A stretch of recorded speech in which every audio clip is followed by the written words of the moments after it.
आज हम स्टार्ट कर रहे हैं कूलम्ब्स लॉ से। कल आपने एक टेस्ट दिया था, उसमें 18 तक मैंने कहा था, नीचे वाले जो क्वेश्चन थे वो कूलम्ब्स लॉ और उन पे बेस्ड थे, ठीक है। अच्छा, वो जो सवाल थे वो मुझे लगता है डायरेक्ट ही थे, शायद आपने घर जाके देखे हो तो समझ आई गए होंगे।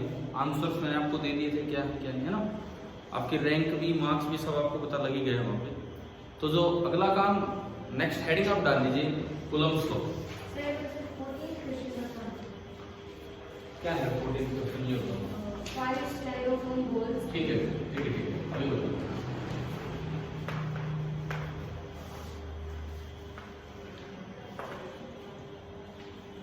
कूलम्ब्स लॉ स्टार्ट करने से पहले मैं ये बता देता हूँ 5 स्टाइरोफोम बॉल्स वाला सवाल। उसमें 5 बॉल्स हैं, आपको ये दिया गया है 5 बॉल हैं, A B C D and E. सबसे पहले तो ये आइडेंटिफाई किया करो सवाल में, क्या कोई पेयर ऐसा है जिसमें इस बॉल ने उस बॉल पे ना तो अट्रैक्शन किया ना रिपल्सन। जरूरी नहीं ऐसा हो, लेकिन क्या सवाल में है क्या ऐसा? कौन सा ऐसा पेयर है जिसने इस बॉल ने और उस बॉल पे ना अट्रैक्शन किया ना रिपल्सन किया? है क्या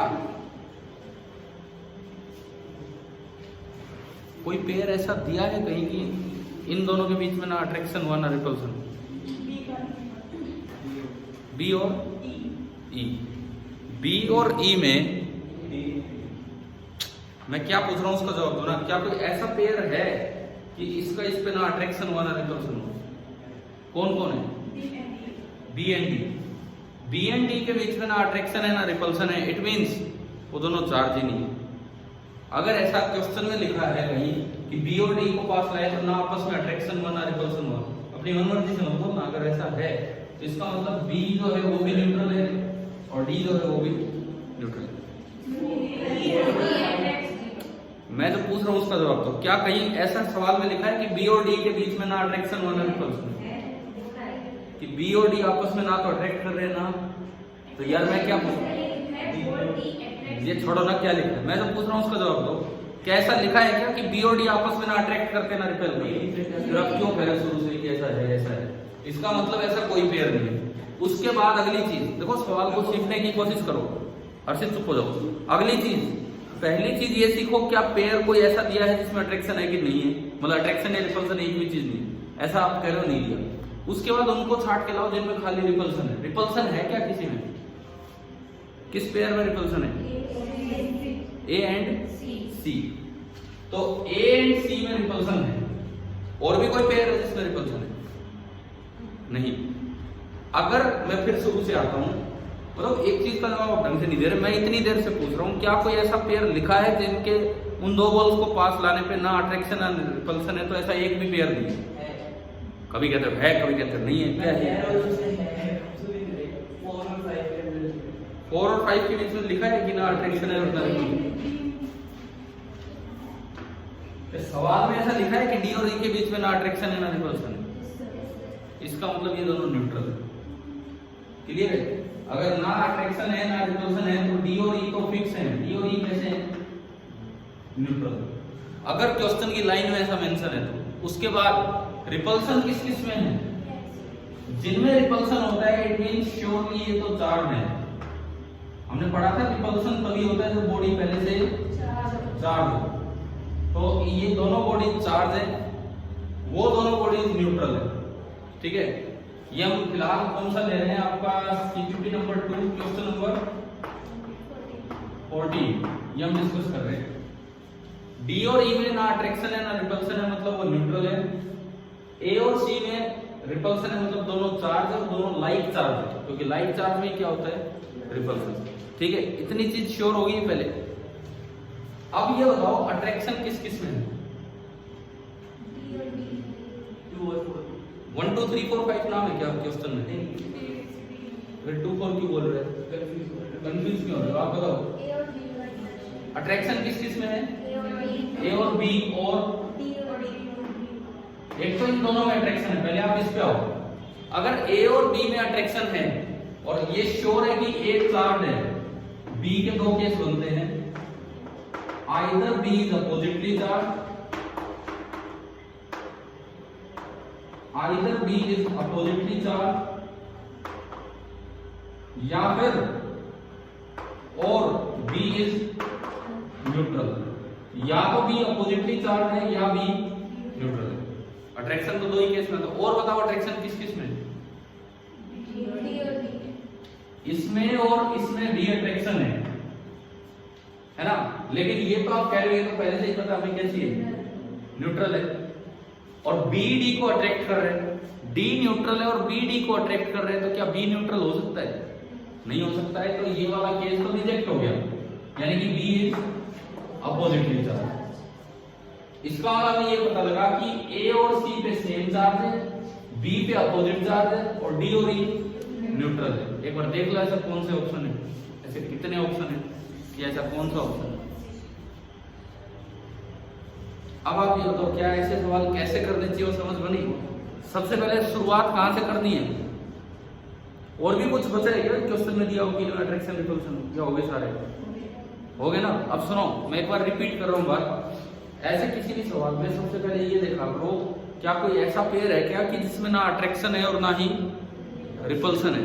सबसे पहली चीज ये देखनी है, अगर ऐसा पेयर है तो इसका मतलब वो दोनों बोल्स न्यूट्रल है। क्लियर है? वो दोनों बोल्स न्यूट्रल है। उसके बाद आपको ये देखना होता है क्या कि किन में रिपल्सन है, क्योंकि रिपल्सन है तो वो दोनों बोल्स चार्ज है। क्लियर है? और दोनों पे लाइक चार्ज है। उसके बाद लास्ट में जाया करो अट्रैक्शन वालों पे, क्योंकि अट्रैक्शन वालों में दो केस बनेंगे, जैसे इसमें हुआ ए और बी में अट्रैक्शन था। ए पे चार्ज है जो हम पहले पता लगा सकते, तो बी पे या तो उससे अपोजिट चार्ज होगा या फिर वो न्यूट्रल होगा। परंतु बी न्यूट्रल हो नहीं सकता क्योंकि बी डी को अट्रैक्ट कर रहा है और डी अपने आप में न्यूट्रल है, तो बी पे इससे अपोजिट चार्ज।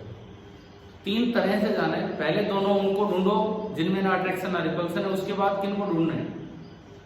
जिनमें रिपल्सन है, और लास्ट में किस पे जाना है? जिनमें अट्रैक्शन है। फिर अपने आप आंसर निकलेगा। अभी बताओ आंसर तक पहुंच गए आप सारे? ठीक है, मुझे लगता है और तो सारे सवाल कर ही नहीं होंगे हमने। 17 वो सोप बबल पे आप चार्ज देते हो, सुनिए, सोप बबल पे चार्ज देते हो तो पूरे पे पॉजिटिव चार्ज दिया। पॉजिटिव पॉजिटिव एक दूसरे को क्या करेगा? इधर का पॉजिटिव इधर का पॉजिटिव, लाइक चार्ज क्या करेगा? रिपेल। उनके रिपल्सन फोर्स के कारण वो सोप बबल थोड़ा एक्सपेंड हो जाता है, उससे उसका वॉल्यूम बढ़ जाता है। मैंने कहा था कि अगर कोई हल्की चीज है, कोई मतलब बहुत ठोस चीज हो तो वो एक्सपेंड नहीं हो पाएगी। सोप बबल तो बहुत नरम सा होता है, तो वो तो एक्सपेंड कर सकता है। तो वो एक्सपेंड होगा तो उसका वॉल्यूम बढ़ेगा due to force of repulsion. और डेंसिटी क्या होती है? Mass upon volume. तो वॉल्यूम बढ़ने से डेंसिटी कम होगी।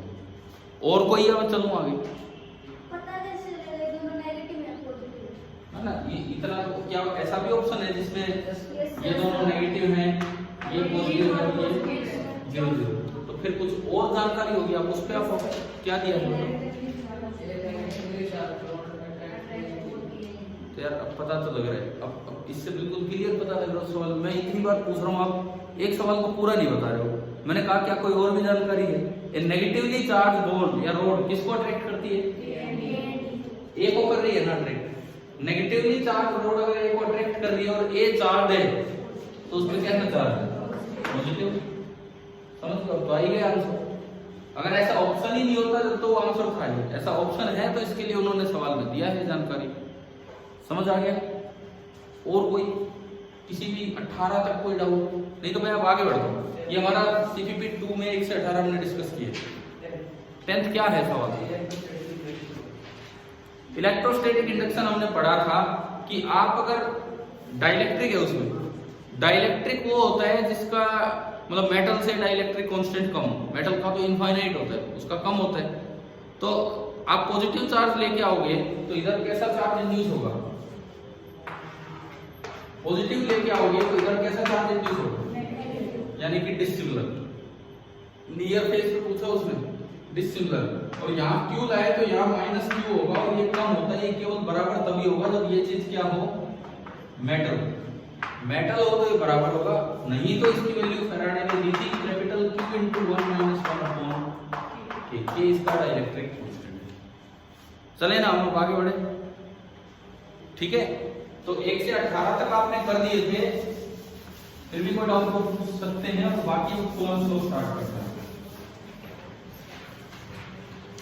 तो अब हम अपना टॉपिक स्टार्ट करते हैं। आज का पहला टॉपिक कूलम्ब्स लॉ।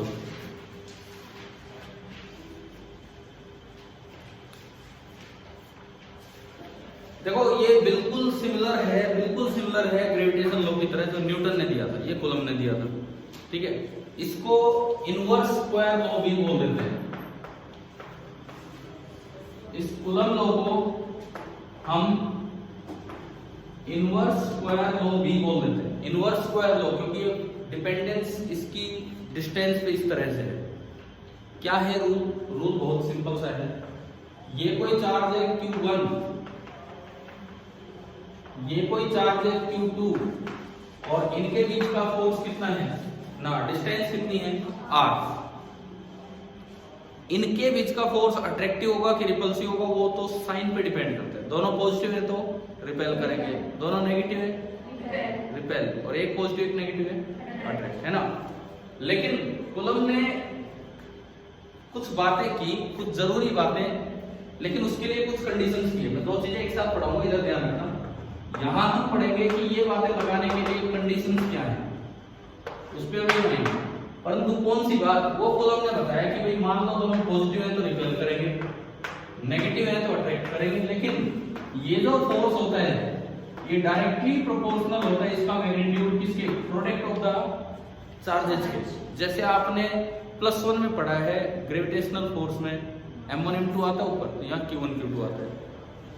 ये नाम क्यों बना इस फोर्स का, क्योंकि ये इनवर्सली प्रोपोर्शनल होता है डिस्टेंस ऑफ द स्क्वायर के। और यहां से जब इन दोनों चीजों को इकट्ठा किया जाता है F becomes proportional to Q1 Q2 upon R square। और यहाँ जो प्रोपोर्शनलिटी कांस्टेंट आता है अक्सर वैसे तो वो होता है 1/4 pi epsilon not Q1 Q2 upon R square। 1/4 pi epsilon not Q1 Q2 upon R square। अब मैं ये तो एक पूरा कांस्टेंट है जिसको अक्सर हम स्मॉल के से रिप्रेजेंट कर देते हैं, बट दैट इज लोकल के। लोकल के मतलब ये कोई स्टैंडर्ड के नहीं है, तो हम अपनी सुविधा के लिए छोटा बना देते हैं। स्टैंडर्ड के होता है डाइलेक्ट्रिक कांस्टेंट, वो कूलम्स उसमें फैराडे के फॉर्मूले में आया था, small q equal to capital Q into 1 - 1 upon k, था कि नहीं, इंडक्शन में पढ़ा था हमने। वो होता है स्टैंडर्ड के, कैपिटल के, वो डाइलेक्ट्रिक कांस्टेंट। ये लोकल के तो हम यूज करते हैं। अब इसमें इस टर्म के बारे में थोड़ा सा लिखेंगे क्या है ये। देखो ये सिंबल है, ये तो एक सिंबल है मैथ्स का, और नीचे जीरो को नॉट बोल देते हैं। इसका दरअसल मैं एक बार लिख के दिखा दूं आपको ढंग से क्या होता है। एप्सिलॉन और ये जो नीचे लगा है इसको क्या बोलते हैं, not. Epsilon not, epsilon not, not stand for medium. हमने ये माना है कि यहाँ पे मीडियम क्या है, वैक्यूम, तो नॉट लगता है, नहीं तो नॉट हट जाता है, और कोई भी और मीडियम होगा तो इस तरह से। क्लियर है। अब बात ये है कि ये है क्या चीज, दिस इज कॉल्ड, ये तो इसका सिंबल का नाम है, this is called absolute permittivity of free space या वैक्यूम, मीडियम जो भी है उसका एब्सोल्यूट परमिटिविटी। परमिटिविटी एक कांस्टेंट है मीडियम का, जो ये डिसाइड करता है कि ये दो चार्ज एक दूसरे पे कितना फोर्स लगा पाएंगे या नहीं लगा पाएंगे। न्यूटन के लॉ ऑफ ग्रेविटेशन से थोड़ा अलग है, क्योंकि न्यूटन के लॉ ऑफ ग्रेविटेशन में मीडियम पे डिपेंडेंस नहीं थी। दो मासेस को आप पानी में रखो, हवा में रखो, दीवार में डाल दो, कहीं डाल दो, जब तक उनके बीच की दूरी r है, उनके बीच का फॉर्मूला F बराबर g m1 m2 upon r² था, वो g मीडियम पे डिपेंड नहीं करता है, जबकि इसका जो कांस्टेंट है ये मीडियम पे डिपेंड करेगा। अब भाई ये बताओ ये कंडीशन क्या है, कूलम्ब्स लॉ हम पढ़ लेते हैं कि हाँ ये फॉर्मूला, इसकी वैल्यू भी अभी देखेंगे। कंडीशन क्या है कूलम्ब्स लॉ लगाने के लिए।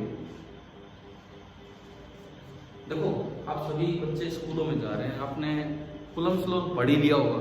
मुझे लगता है हमने तो कूलम्ब्स लॉ से पहले 2-3 क्लास लगा दी, कई बार शुरुआत ही कूलम्ब्स लॉ से हो जाती, तो वो तो पढ़ ही लिया होगा आपने।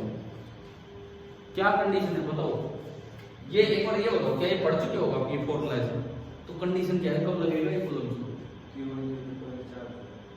हाँ पहली कंडीशन इन्होंने बताई, सबसे पहली कंडीशन Q1 and Q2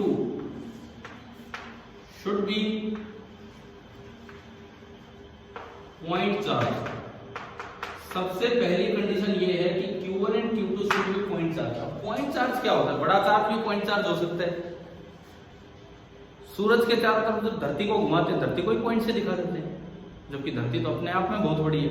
तो पॉइंट वर्ड जो है ना वो रिलेटिव वर्ड है। ये पॉइंट चार्ज कहने का मतलब है कि इन चार्जेस का जो साइज है, इन चार्जेस का जो साइज है वो इनके डिस्टेंस के मुकाबले बहुत ही छोटा है, या इनके बीच की जो डिस्टेंस है वो इनके साइज के मुकाबले बहुत ही बड़ी है। तो अपने आप हमारे लिए क्या हो जाएंगे? Point charge. समझ में आया? क्लियर है? कई बार प्लस वन में काइनेमेटिक्स के शुरू में पॉइंट ऑब्जेक्ट वर्ड आता है। एक सवाल सा पूछा जाता है, एनसीईआरटी में भी था शायद, ये बताओ ये पॉइंट ऑब्जेक्ट कह सकते हैं कि नहीं? एक ग्लास गिर गया टेबल से, क्या वो पॉइंट ऑब्जेक्ट है? ग्लास का साइज और टेबल की हाइट, इनमें इतना भी बड़ा डिफरेंस नहीं है कि मैं ग्लास के साइज को इग्नोर कर सकूं। लेकिन एक ग्लास गिर गया बीएसएनएल के टावर से, तो क्या वहां वो पॉइंट ऑब्जेक्ट माना जा सकता है? बिल्कुल। समझ आ रहा है ना? वहां जो दूरी उसने तय की होगी वो उसके साइज के मुकाबले बहुत ही ज्यादा है। तो सेम वही बात हमारी यहाँ पे होगी। क्लियर है यहाँ तक? तो हमने पहली बात मानी Q1 Q2 should be point charge. Detail में ये है कि इनका खुद का साइज इनके डिस्टेंस के मुकाबले बहुत ही छोटा होना चाहिए। ठीक है। दूसरी कंडीशन बताओ, R should not be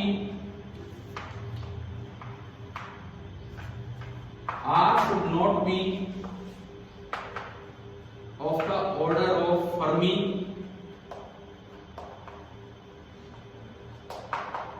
or even smaller। Fermi क्या होता है? एक फर्मी का क्या मतलब है? 10 की पावर माइनस 15 मीटर। फेम्टोमीटर, एक फर्मी का मतलब होता है एक फेम्टोमीटर। जैसे किलोमीटर तो सुन रखा हमने बहुत आराम से, मिलीमीटर सुन रखा है, ऐसे फेम्टोमीटर होता है, उसको इन शॉर्ट फर्मी बोल देते हैं। एक फर्मी का मतलब है 10 की पावर माइनस 15 मीटर। तो एक फर्मी से मतलब इस रेंज में नहीं जाना चाहिए, न्यूक्लियर रेंज में नहीं जाना चाहिए। न्यूक्लियस के अंदर आप दो चार्जेस को ले तो वहां ये एग्जैक्टली ये फॉर्मूला वैलिड नहीं हो। हाँ, एटम की रेंज में है वैलिड। एटम में एक न्यूक्लियस होता है, बाहर कौन घूम रहा होता है? इलेक्ट्रॉन। वो तो बहुत बड़ा साइज है। हमारे मुकाबले देखें तो एटम नेग्लिजिबल है, लेकिन न्यूक्लियस के मुकाबले देखें तो वो बहुत ही बड़ा साइज है। तो वहां पे कूलम्ब्स लॉ वैलिड है।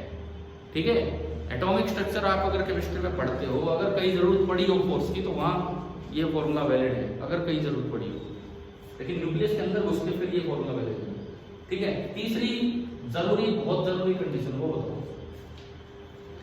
तीसरी और बहुत जरूरी कंडीशन। अब ये हो क्या रहा है, हम सभी कूलम्ब्स लॉ पढ़ के आगे, लेकिन इन बातों पे ध्यान नहीं दे रहे। यही तो दिक्कत रह रही है ना थोड़ी सी। इस तरह ध्यान से चलो। ये चैप्टर कौन सा है? यूनिट का नाम क्या है? Electrostatics. Electrostatic mean the source charge should be at rest although the test charge may be in motion. अब कई बार बच्चे किताबों से पढ़ते हैं कि भाई charges should be at rest, तब ये फॉर्मूला लगेगा, फिर वो एटम में लगा देते हैं, फिर उनका दिमाग घूम जाता है। बोले यार वहां तो बताया कि charges should be at rest, फिर हम तो इतना भी ध्यान नहीं देते, ठीक होगा, लेकिन फिर भी वहां तो बताया कि charges should be at rest, और यहाँ इलेक्ट्रॉन चक्कर काट रहे हैं और कूलम्ब्स लॉ लगा रखा है। दोनों चार्ज रेस्ट पे रहना जरूरी नहीं है। कौन रेस्ट पे रहना है? कोई भी एक जिसको आप सोर्स मान रहे हो, जो दूसरे पे फोर्स लगा रहा है। वहां न्यूक्लियस फोर्स लगा रहा होगा इलेक्ट्रॉन पे, तो न्यूक्लियस हमारे लिए क्या रहेगा? सोर्स। तो तीसरी जो जरूरी कंडीशन है, थर्ड कंडीशन, वो क्या है? सोर्स चार्ज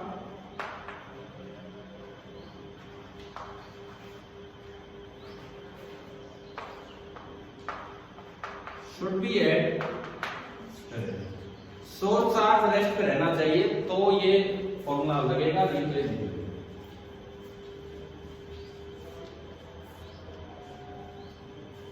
ये कर लो अपना नोट वोट जो भी करना है। ये कंडीशंस हैं, उधर फॉर्मूला है कूलम्ब्स लॉ का।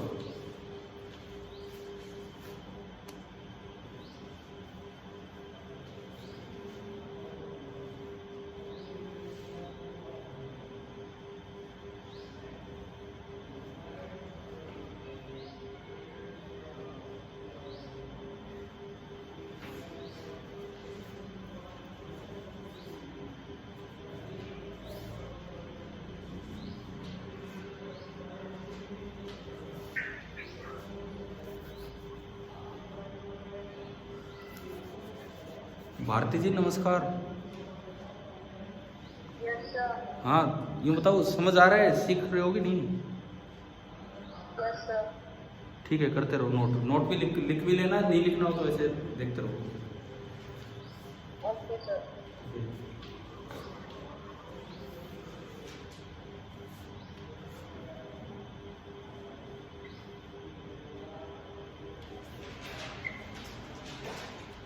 भाई कंडीशंस क्लियर है ना सभी को? सबसे बहुत बहुत ज्यादा जरूरी कंडीशन ये है आगे ये वाली कि source charge must be at rest, नहीं तो कूलम्ब लॉ लगाना बेवकूफी हो जाएगी।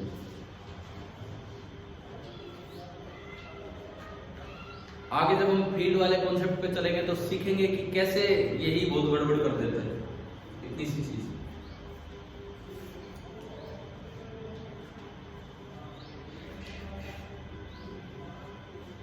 अब हमने कूलम्ब लॉ का एक छोटा सा फॉर्मूला पढ़ा K Q1 Q2 upon R square. बेटा हो गया?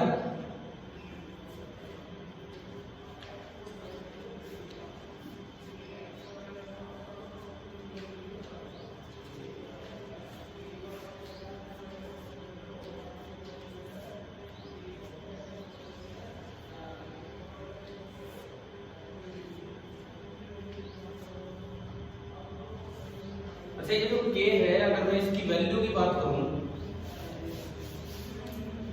इस K की ये जो 1/4πε0 आपने बोला है, कई बार तो बच्चों को ये नहीं पता होता ये है क्या, बोलना क्या है। एप्सिलॉन एप्सिलॉन बस यूं करते रहते हैं, एप्सिलॉन वो कोई मतलब ही नहीं है।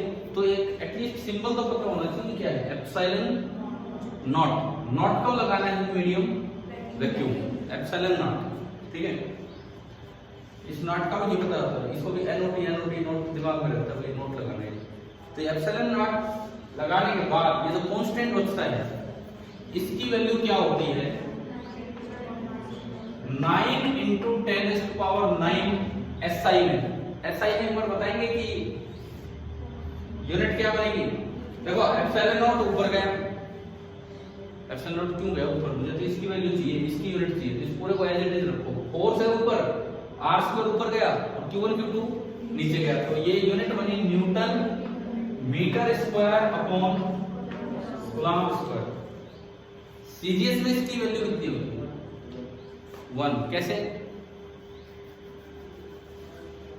अगर मैं सीजीएस में इसकी वैल्यू निकालूं तो ये बनेगी 1 न्यूटन की जगह डाई मीटर की जगह सेंटीमीटर स्क्वायर। ये बताओ सेंटीमीटर स्क्वायर लगाना है तो यहां ब्रैकेट लगाना चाहिए कि नहीं? भाई ये खाली एम पे स्क्वायर गया या सीएम पे स्क्वायर गया? सीएम पे है। आप कभी भी प्रीफिक्स लगाते हैं तो डरना मत कभी ब्रैकेट लगा के आ रहे हो, इससे आपका डर झलक रहा है कि आपको डर लग रहा है कि पता नहीं खाली स्क्वायर है। ये अलग नहीं है, ये यूनिट, ये पूरी एक यूनिट है सेंटीमीटर, इसमें मीटर पे स्क्वायर लग ही नहीं सकता है, सेंटीमीटर पे स्क्वायर है। अपॉन कूलम्ब की जगह आपको याद होगा स्टैट कूलम्ब भी बोलते थे हम, ये भी बोलते थे वो सब। और आप खुद वेरीफाई करोगे घर पे कि क्या ये और ये दोनों वैल्यू सेम है। 1 न्यूटन की जगह रखना 10⁵ डाइन, पढ़ा है कभी 11वीं में? 1 न्यूटन में 10⁵ डाइन होती है, पढ़ा है? 1 मीटर स्क्वायर की जगह 10⁴ सेंटीमीटर स्क्वायर, ये तो बचपन से पढ़ते आ रहे हो। 10⁵ डाइन और 10⁴ 10⁹ हो गया ऊपर, तो एक कूलम्ब में होते हैं 3 × 10⁹ स्टैट कूलम्ब या ESU, और उसका क्या लगा हुआ है? स्क्वायर। तो देखो 10⁵ 10⁴ कितना हो गया? 10⁹ और एक 9 ये रहा 10⁻18 और एक 9 ये रहा 9 × 10⁻18 ऊपर बना, नीचे एक कूलम्ब में होते हैं 3 × 10⁹ स्टैट कूलम्ब और उसका स्क्वायर, 3 का स्क्वायर 9, 10⁹ का स्क्वायर 18। तो क्या सारे कट गए कि नहीं? समझ में आया कि नहीं क्या हुआ है? आ गया ना? तो इसलिए ये 1 होता है। सीजीएस में ध्यान रखना है 1 है, और ये तब है जब ये मीडियम वैक्यूम हो या नॉट लगा हो। एयर के लिए आप लगभग इतना ही मान सकते हो, एयर के लिए कोई बहुत भारी फर्क है नहीं इस कांस्टेंट की वैल्यू में, और ये इतना ही आ जाता है 1/4πε0। अब आप एप्सिलॉन नॉट की वैल्यू खुद बताना कि कितनी होगी। मतलब अपनी कॉपी में खुद लिखना एप्सिलॉन नॉट कितना होता है। न्यूमेरिकली वो काम नहीं आएगा, हमारे तो पूरा कांस्टेंट काम आएगा। बस आपसे पूछा जाए एब्सोल्यूट परमिटिविटी कितनी होती है, तो वो आपका एप्सिलॉन नॉट है। उसकी वैल्यू विद यूनिट केवल एसआई में आप लिख के लाना कि कितनी है, आपकी किताब से देख के और फिर याद करो। ठीक है, ये बताना चाह रहे थे लेकिन मैंने रोका ही नहीं, बस ये आपका काम है। आप खुद लिखोगे एप्सिलॉन नॉट की वैल्यू कितनी है यूनिट के साथ। चलें जी आगे बढ़े। अब थोड़ा सा कूलम्ब्स लॉ जो पढ़ा है देखते हैं।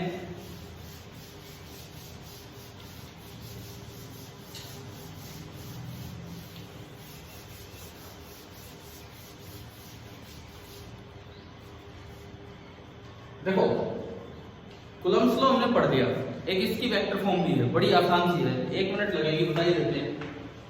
काम कुछ खास आती नहीं है वेक्टर फॉर्म, क्योंकि वेक्टर एडिशन करना आना चाहिए, ना कि फॉर्म लिखने कोई बहुत भारी भरकम काम नहीं है। वेक्टर एडिशन आपको अलग से आना चाहिए। वेक्टर फॉर्म इतनी है, सपोज ये चार्ज है Q1 और मैं ये कहूं कि ये चार्ज है Q2। मैंने माना कि Q1 थोड़ी देर के लिए मान लिया कौन है, सोर्स। इसका मतलब मैं किस पे फोर्स देख रहा हूं, Q2 पे। इसका मतलब मैं Q2 पे फोर्स देख रहा हूं, तो Q2 पे सपोज ये पॉजिटिव रिपेल कर रहे होंगे, फोर्स इधर लगेगा। अब कन्वेंशन कुछ भी ले सकते हो आप, इसको F12 भी बोल सकते हो, आप इसको F21 भी बोल सकते हो। ठीक है, कुछ भी ले सकते हो। फोर्स बाई 1/2 मैंने बोल दिया F12।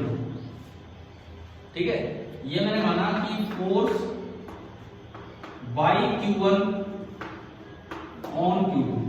शायद एनसीईआरटी में ये कन्वेंशन होगी, शायद एनसीईआरटी में ये कन्वेंशन होगी, तो इसीलिए मेरे दिमाग में आ रहा होगा। ठीक है, और मुझे नहीं पता। Force by Q1 on Q2, इसको अक्सर हम किससे डिनोट कर रहे हैं, F12 वेक्टर से। और ये जो वेक्टर है 1 से 2 को ज्वाइन करने वाला पोजीशन वेक्टर, 1 से 2 को ज्वाइन करने वाला पोजीशन वेक्टर, इसको हम कह देते हैं R12। R12 का मतलब है position vector of Q2 with respect to Q1। Origin के रेस्पेक्ट में नहीं, भगवान जाने ओरिजिन कहां है भाई, भगवान जाने ओरिजिन कहां है, x y z है। ये अगर ओरिजिन है तो इस अकेले Q1 का पोजीशन वेक्टर तो बनेगा R1, उसका पोजीशन वेक्टर बनेगा क्या, R2। लेकिन मैं तो ये ले रहा हूं, ये R12 position vector of Q2 with respect to Q1। और by triangle of vector addition अगर आप इसको ही देखते हो तो आप इसको लिख सकते हो R2 माइनस, देखना आता है ये इन दोनों का सम, ये दोनों सेम ऑर्डर में लगे हैं बराबर, तीसरा हो जाएगा।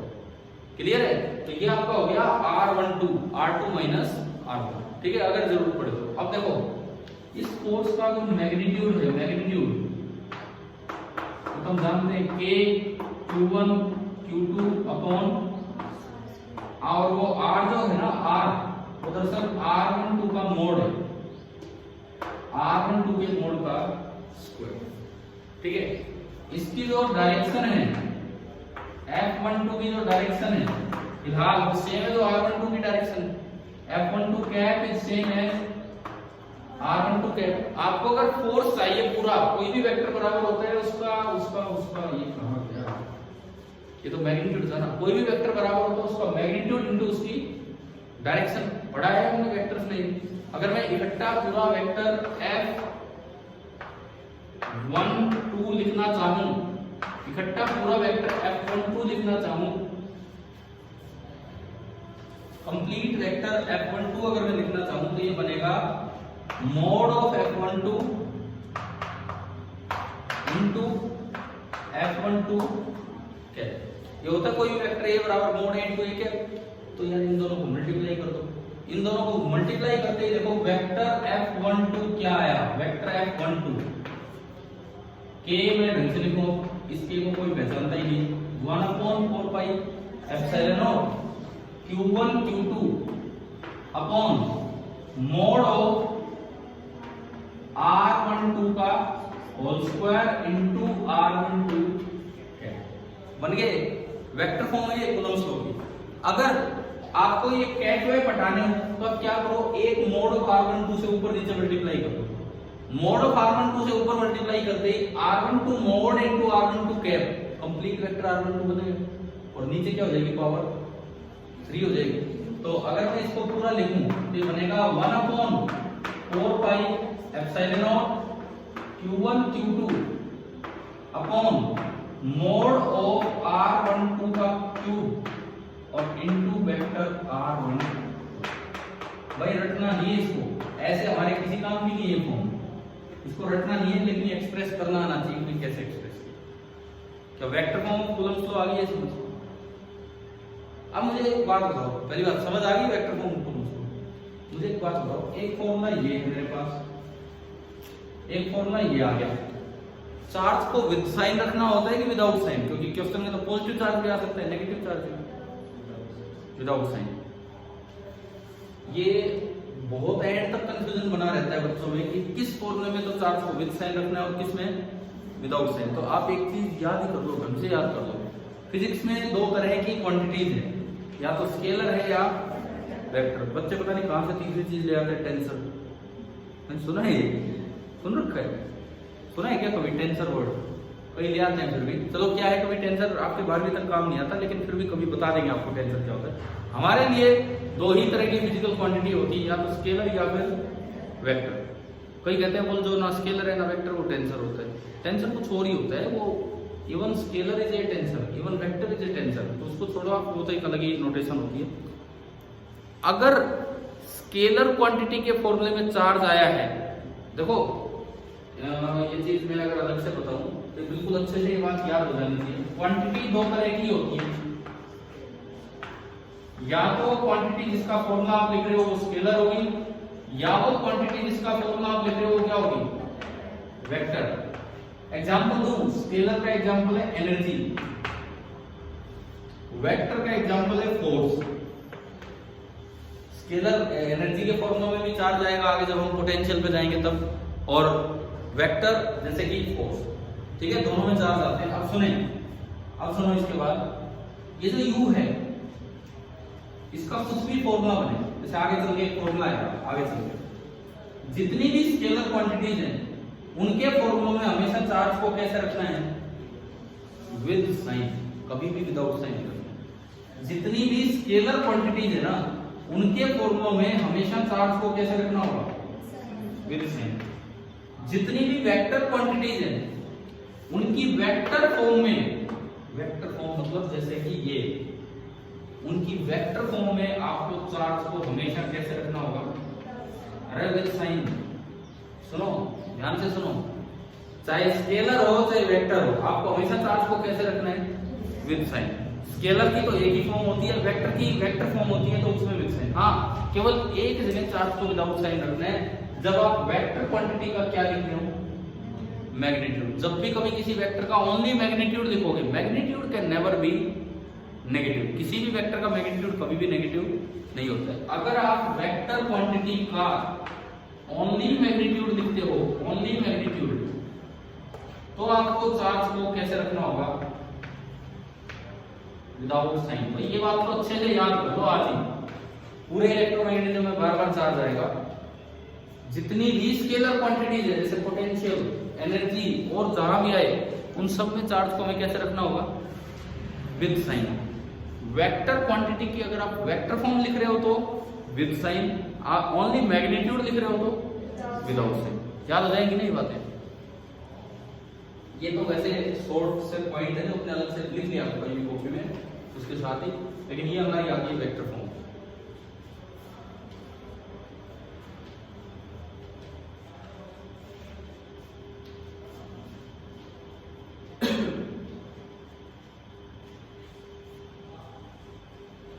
पंखे थोड़े ठीक करवाने पड़ेंगे,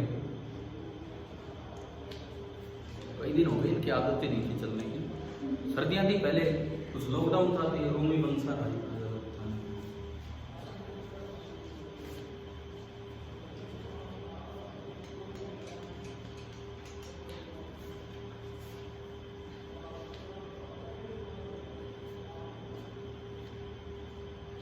खाली एसी चला ले तो भी पंखे की जरूरत है।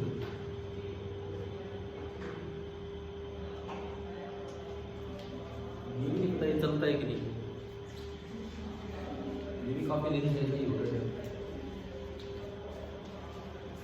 उस रूम के तो चलते हैं दोनों एसी। उधर के तो दोनों चलते हैं, इसका पता नहीं।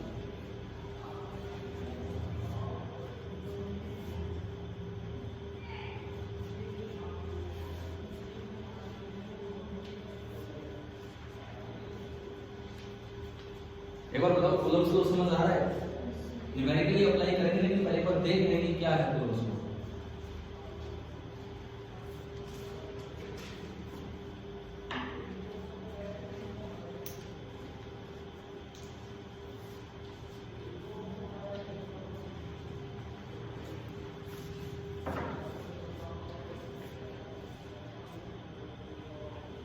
अब कूलम्स लॉ का अगर मैं यूज स्टार्ट भी करूं, चलो एक बार करिए पहले। बेटा तो हो गया, ये वाली चीज बेटा तो इधर वाली।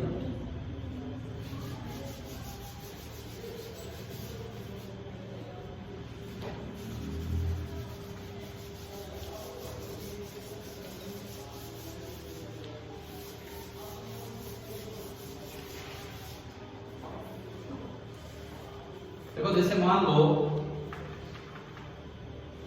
ये मीडियम बोला है, एयर ही मान लो आप, वैक्यूम भी क्या एयर है, बेचारों को सांस तो ले लो यार आराम से, कोई फर्क नहीं पड़ता हमारे लिए, एयर वैक्यूम दोनों का के फिक्स है ना, एक जैसा ही है। कौन सा के? डायरेक्ट्रिक कांस्टेंट, हम इसकी बात कर रहे हैं फिलहाल जो ये लोकल के, ठीक है। लोकल का मतलब खराब होता है, जैसे अपने जो यूं कहते हैं ये लोकल चीज है, लोकल चीज, लोकल का मतलब है स्थानीय।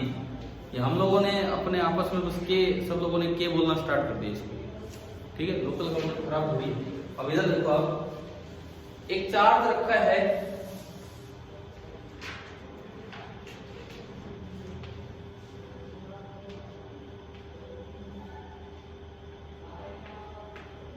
इतने एसी, दूसरा चार्ज पे रखा है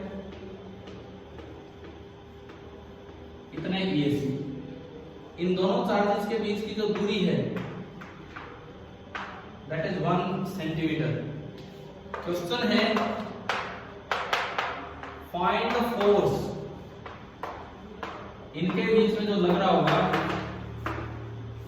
और वो वैल्यू आपसे पूछी इन टाइम्स। कूलम्स लॉ लगाओ, बस प्रपोज करना थोड़ी है। दोनों चार्ज पॉजिटिव है तो क्या करेंगे, एक दूसरे को रिपेल करेंगे, ठीक है। कई बार बच्चा सोचता है सर ये तो दे ही नहीं रखा है पॉजिटिव है कि नेगेटिव, अरे दे रखा भाई, जब बाहर कुछ नहीं लगाया तो कैसा है, ठीक है। नंबर के बाहर कुछ ना लगाओ तो पॉजिटिव, क्यू लिख के छोड़ रखा है तो दैट में बी पॉजिटिव, दैट में बी नेगेटिव। तो अगर आप फोर्स लिखें, आपका फॉर्मूला है Coulomb's law K Q1 Q2 upon R square. K Q1 Q2 कौन भाई, K कितना, वैल्यू, न्यूमेरिकल वैल्यू। कुणाल नाम है ना, हाँ के कितना है, पंकज के कितना 1, वो एक बच्चा सही बता रहा है पीछे, बाकी सब एक ही अपने भरे जा रहे हैं एक साइड। अरे भाई किसमें फोर्स निकालना है, डाइन में। क्या कोई भी चीज SI में है, सारी चीजें किसमें दे रखी हैं, CGS में, तो आप CGS में चलो ना। के कितना 1, क्योंकि मीडियम वैक्यूम।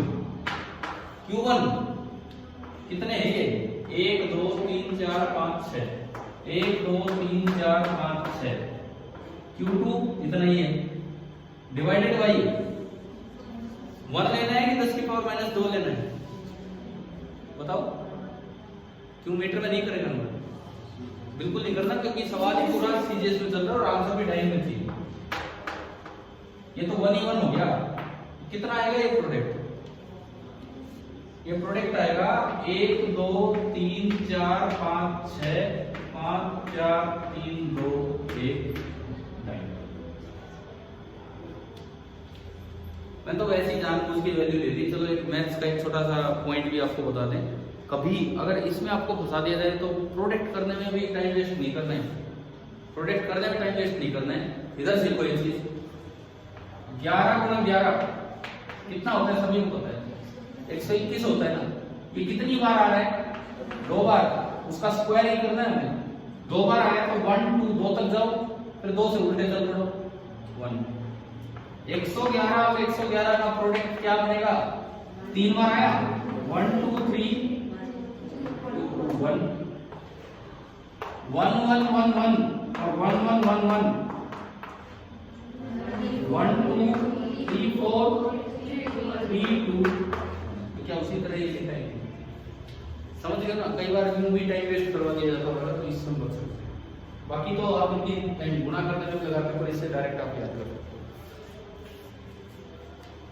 ठीक है, लिख लो देखो। इस सवाल के 2 फायदे हैं, तो K1 लेना है, इस पे ध्यान जाए, और एक ये प्रोडक्ट भी थोड़ा शॉर्टकट सा समझ आता है कैसे किया।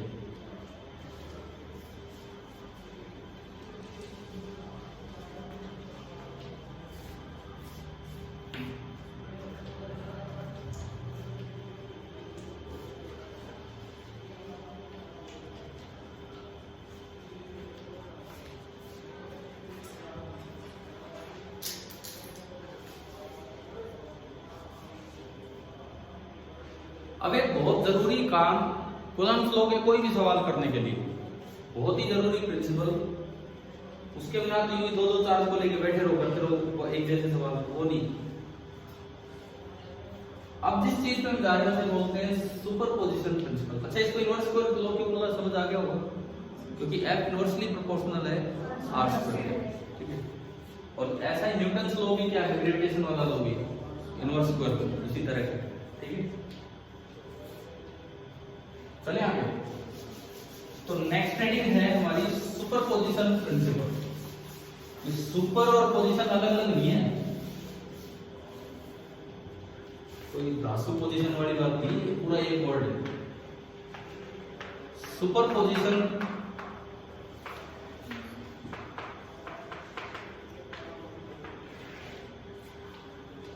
क्या होता है? चलो, किसी बच्चे ने पढ़ रखा होगा, किसी ने तो पढ़ ही रखा होगा। क्या होता है सुपरपोजिशन प्रिंसिपल? अगर मान लो 4-5 चार्ज आ जाए फोर्स लगाने, और बीच में कोई एक चार्ज है जिस पे फोर्स लग रहा है, क्या होता है सुपरपोजिशन प्रिंसिपल? बताओ, जो दिमाग में हो बोलो।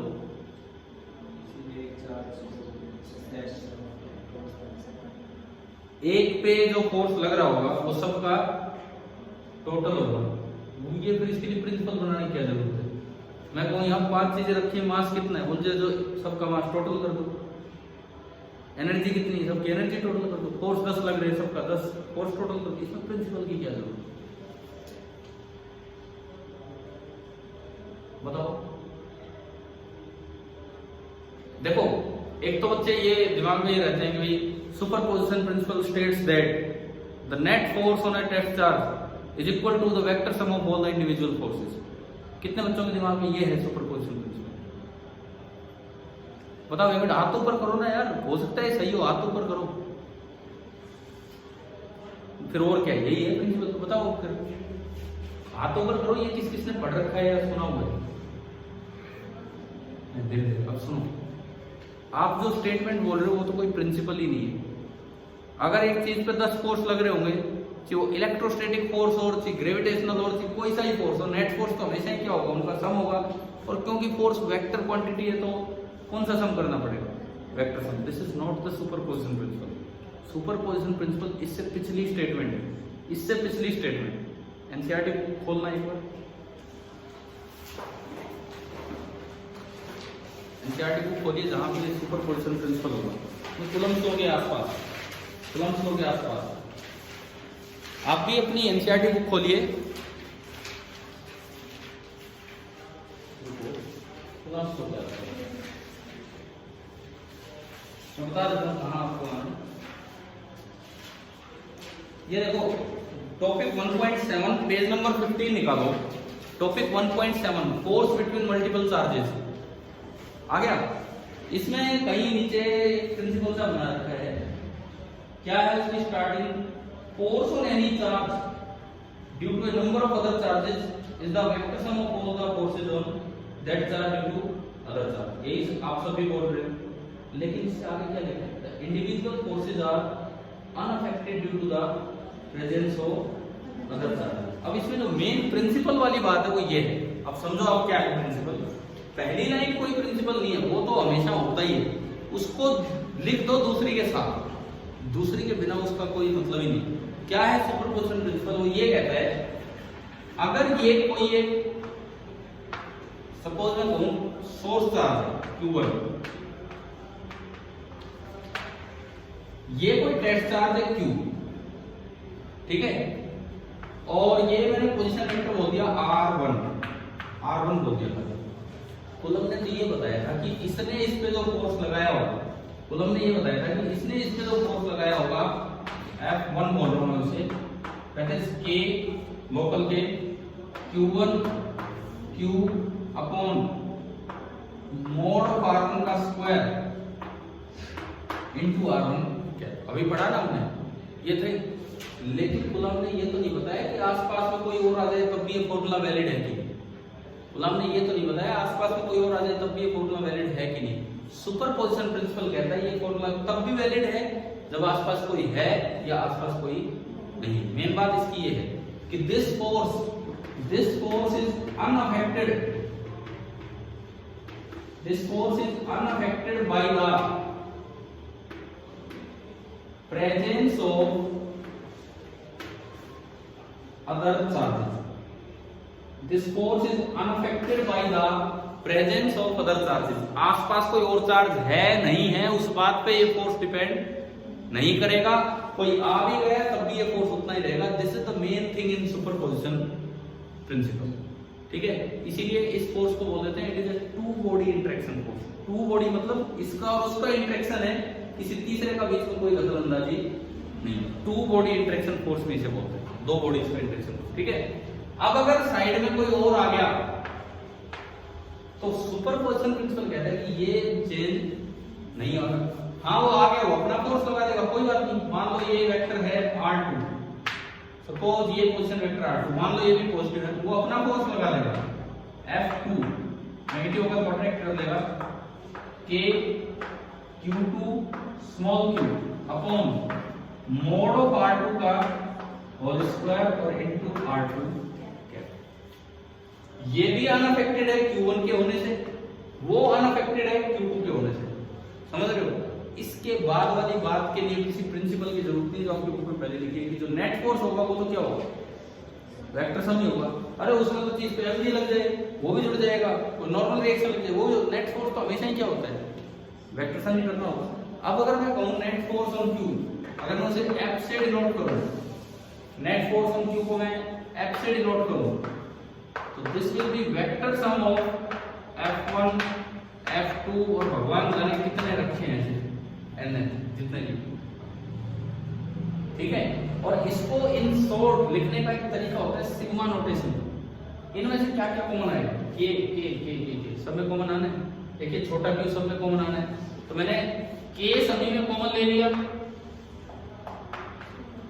स्मॉल q सभी में कॉमन ले लिया।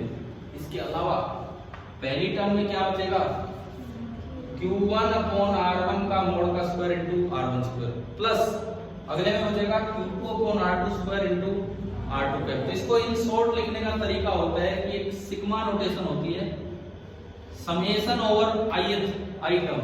आप लिखना चाहो तो ये भी लिख सकते हो, आई की वैल्यू 1 से लेके पता नहीं कितने, या खाली आई लिख के छोड़ दो। पहली टर्म में बचेगा Q1 R1 कैप अपॉन ये, दूसरे में Q2 R2 कैप अपॉन ये, तो इसको लिख देते हैं QI का मतलब समझे, QI का क्या मतलब है, कभी वो 1 है, कभी 2 है, कभी 3, और सिग्मा मतलब प्लस करते जाओ, ठीक है। 1 2 3 सिग्मा का मतलब है कि प्लस करते जाओ। ये मुझे कौन फोन कर रहा है बीच में, ठीक है। QI, उसके बाद अगली term RI cap divided by mod of RI का whole square, mod of RI का होल स्क्वायर, ठीक है। हम इतनी खतरनाक चीजों में नहीं जाने वाले, यूज ही नहीं होंगी हमारे यूज कैसे होनी वो मैं एक आज की क्लास का फिनिशिंग क्वेश्चन से सिखाता हूँ। सुपरपोजिशन प्रिंसिपल क्या है समझ आ गया है ना, ठीक है। वो जो बुक में जो लाइन है ना, पहली लाइन के बजाय दूसरी लाइन को अंडरलाइन करना वो इंपॉर्टेंट है, पहली लाइन के बजाय दूसरी लाइन को अंडरलाइन करना वो इंपॉर्टेंट है कि ये टू बॉडी इंटरेक्शन फोर्स है, मतलब किसी दूसरे पे डिपेंडेंस नहीं है इसकी।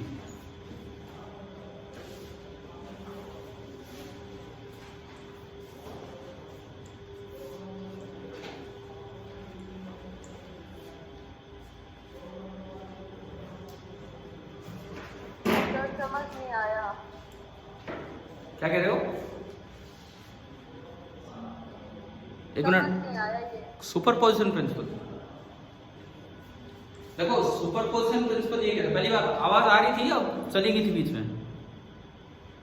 आ रही थी सर, ठीक एक है, बार देखिए। एक बार वो फोन आ गया था बीच में। इधर देखिए, ये है आपका टेस्ट चार्ज और ये सारे कई सोर्स चार्ज है। एक ये सोर्स है, एक ये सोर्स है, कई सोर्स चार्ज आसपास बैठे हैं ऐसे ऐसे दुनिया भर के nth सोर्स चार्ज। कुलम ने तो ये बताया था कि एक चार्ज दूसरे पे जो फोर्स लगाएगा वो लगेगा k q1 q2 मतलब स्मॉल q अपॉन डिस्टेंस का स्क्वायर, और वेक्टर फॉर्म में लिखे तो इनटू r1 क्या। पहले ये बताओ कि ये फॉर्मूला समझ आया पहला? Yes sir. अब सुपरपोजिशन प्रिंसिपल की स्टेटमेंट ये है कि ये फोर्स इतना ही रहेगा चाहे अकेला ये चार्ज हो, चाहे साइड में और सोर्स चार्ज आके बैठ जाए। मतलब this force is unaffected by the presence of other charges near by. क्या बात क्लियर है? इसको जो लगाना है उतना ही लगाएगा, वो इसके आने से फर्क नहीं पड़ना। हाँ वो आ गया वो अपना लगा देगा, वो आ गया वो अपना फोर्स लगा देगा, वही Coulomb's law k q2 q upon, ये भी क्लियर है? ठीक है। अब सुपरपोजिशन प्रिंसिपल की तो स्टेटमेंट यही है। अब एक चीज पे 3-4 फोर्स लग रहे होंगे तो नेट फोर्स कैसे निकालें हम? वेक्टर सम करते हैं, फोर्स एक वेक्टर क्वांटिटी है, तो पहला वेक्टर प्लस दूसरा वेक्टर प्लस तीसरा चौथा पांचवा जो भी है। अब ये तक लिखने का तरीका होता है, इन सभी में से k कॉमन आ रहा है और एक छोटा q कॉमन आ रहा है, तो मैंने k को बाहर कॉमन लिया 1/4 को x नॉट बना के, तो q को बाहर कॉमन लिया। इसके अलावा फर्स्ट टर्म बचेगी q1 into r1 cap upon mode of r1 का स्क्वायर। सेकंड टर्म बचेगी q2 into r2 cap upon mode of r2 का स्क्वायर। ऐसी टर्म्स चलती रहेंगी। बताओ ये समझ आया ये वाला पॉइंट? Yes sir. और इसको शॉर्ट में मैथमेटिकली लिखने का एक तरीका होता है, ये प्लस इनके लिए होता है समेशन सिग्मा, और इसको बना दो जनरल टर्म 1 2 इनकी जगह i लगा दो, तो qi ri cap upon mode of ri का स्क्वायर। ये वो शॉर्ट में लिखने का तरीका है। क्या समझ आ गया सुपरपोजिशन प्रिंसिपल? ठीक है। अब देखो इतना खतरनाक है नहीं कि हमें कहीं लिखना पड़े। मैं एक फिनिशिंग क्वेश्चन ले रहा हूं आज की क्लास में, जिसमें कूलम्स लॉ का भी यूज हो और सुपरपोजिशन प्रिंसिपल का भी यूज हो। मल्टीपल चार्ज जहां भी आएंगे सुपरपोजिशन प्रिंसिपल आपको लगाना पड़ेगा। सपोज आपको यूं दिया जाए कि ये एक राइट एंगल ट्रायंगल है, ये आपको एक राइट एंगल ट्रायंगल दे दी, यहां एक टेस्ट चार्ज रखा हुआ है स्मॉल q, यहां एक टेस्ट चार्ज रखा है स्मॉल q, यहां पे रखा है एक सोर्स चार्ज और यहां पे रखा है एक सोर्स चार्ज। ये q1 है, ये सोर्स है, और ये q2 है, ये भी एक सोर्स है। ये एक आइसोसेल्स राइट एंगल ट्रायंगल है, मतलब ये लेंथ अगर a है तो ये वाली लेंथ भी कितनी है? a। तो हमारा सवाल ये है कि फाइंड फोर्स ऑन q, मतलब वो सोर्स तो हम अपने आप ही लिख जाएंगे कि ये दो सोर्स है। Find force on q।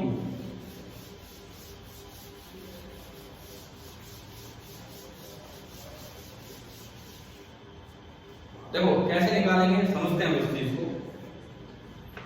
Superposition principle कहता है कई आगे मल्टीपल चार्ज आ गए, एक एक का फोर्स निकालो कूलम्स लॉ लगाते हुए, बिना ये देखे कि साइड वाला कोई है भी या नहीं है। तो सबसे पहले हमने इसका फोर्स निकाला q1 का, इस q पे साइन दी दिया तो पॉजिटिव आना, पॉजिटिव को क्या करेगा? रिपेल। एक फोर्स नीचे लगा, कितना? कूलम्स लॉ से, सीधा कूलम्स लॉ, उससे फर्क नहीं पड़ता q2 है साइड में। मैं इसे F1 कहूं, कितना?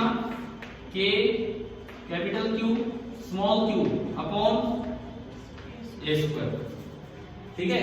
दूसरा फोर्स ये लगाएगा, इधर लगाएगा, ये q1 है, q1।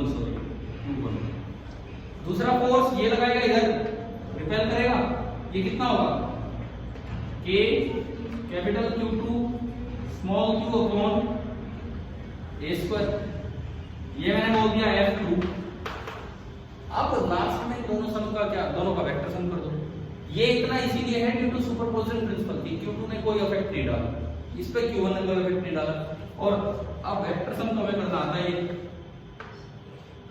ये बनेगा F, और क्योंकि इन दोनों के बीच का एंगल 90 है तो F कितना हो जाएगा। वेक्टर सम करना है, अगर दोनों सेम डायरेक्शन में होते तो मैं सीधा ऐड कर देता, अपोजिट डायरेक्शन में होते तो बड़े में छोटा घटा देता। 90 डिग्री पे है तो under root f1 square plus f2 square, और अगर किसी और एंगल पे होते under root f1 square plus f2 square plus 2f1 f2 cos theta. Vector addition का फॉर्मूला हमें आता ही है, पुट कर लोगे इसमें दो ही है, ये आंसर आ जाएगा। मतलब सुपरपोजिशन प्रिंसिपल क्या है, क्या इसमें कहीं सिग्मा की जरूरत पड़ी हमें, कहीं नहीं। न्यूमेरिकली तो ये ऐसे ही यूज होना है, न्यूमेरिकली तो ये सिंपली ऐसे ही यूज होना है। ठीक है, हमारा सीपीपी नंबर 2 तक हम पहुंच चुके हैं और उसके 18 सवाल आपने टेस्ट के रूप में लिए। बाकी तो नीचे 3 सवाल बचे 19, 20, 21, वो दरअसल अभी काम चलेगा कॉलम्स लो का, तो यूं लगा लो कल वाली क्लास में वो यूज हो जाएंगे, अपना सीपीपी साथ लेकर। ठीक है, तो आगे फिर कल पढ़ते हैं। Thank you.